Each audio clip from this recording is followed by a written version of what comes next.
Next in line for customization are the InDesign shortcuts. Now, if I go over here, hover the mouse over for any of these items here, you can see that there's a letter at the end, A for direct select tool, V and escape for the selection tool. And just so that you know the difference here, V is if you're moving from one of the other tools, one of these tools down here, and you want to get the selection tool, you hit V, go back up. This one, hit V, go back up. However, if you're in text tool mode here, typing away here, and you hit V, you'll just simply type in the letter V there. So if you hit escape, you come up and get back to the selection tool. That's why it's got two. So you can change these or add options to ones you don't have. For example, here the ellipse frame tool doesn't have one. So let's go through and add it. We'll go to our edit menu. Again, this is the same in the PC and the Mac. We'll go to keyboard shortcuts and we'll look for our tools panel. Here you can see all the menus again. We can go through and add or delete shortcuts that we have here, and down here we can see we have the tools. So I've got to look for this ellipse frame tool. So if I scroll down here, they're in alphabetical order, and there's the ellipse frame tool. You can see no shortcut applies here, so I can create one. Now if I type in a letter here like C, you can see it's currently assigned to the scissors tool. Now I could hit assign here and it said it cannot modify this.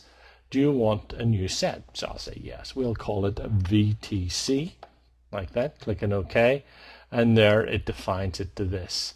So that means that the scissors tool, if we go down here, the scissors doesn't have a shortcut applied to it now. So it overrides the existing one. But if I want to apply one here, I can go ahead and hit a letter till I find one that hasn't had anything applied to it. Let's say the letter Q, like that, clicking OK. And now when I come and hover over our scissors tool here, you can see we've got the letter Q there, and the ellipse frame tool is now the letter C. Let's take a look at adding another one here. So this is one that I use a lot here. I'll start typing here, and let's just type Moby Dick. And I say, oh no, look at that. It's all uppercase because I got the cap locked on. So I can select this.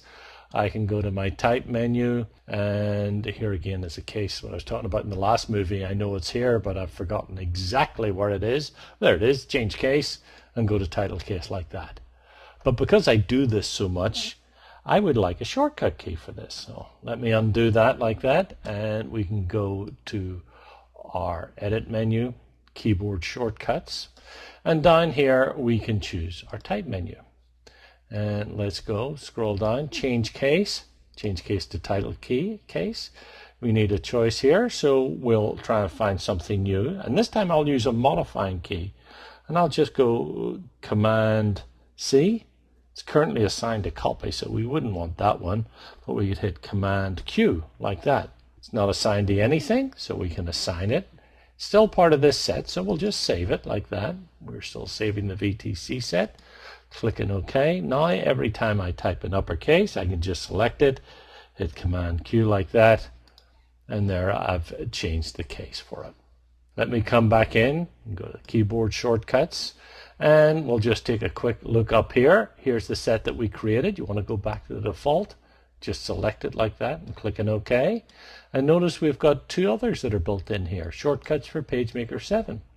So if you've been using PageMaker and you're going to InDesign, you're happy with the shortcut keys, you're used to them, you can choose these, and anything that were in PageMaker will have the old PageMaker shortcuts. Obviously features in InDesign that weren't PageMaker won't have a shortcut, and you're going to have to make them. Same with Quark version 4. Quark is now on version 8.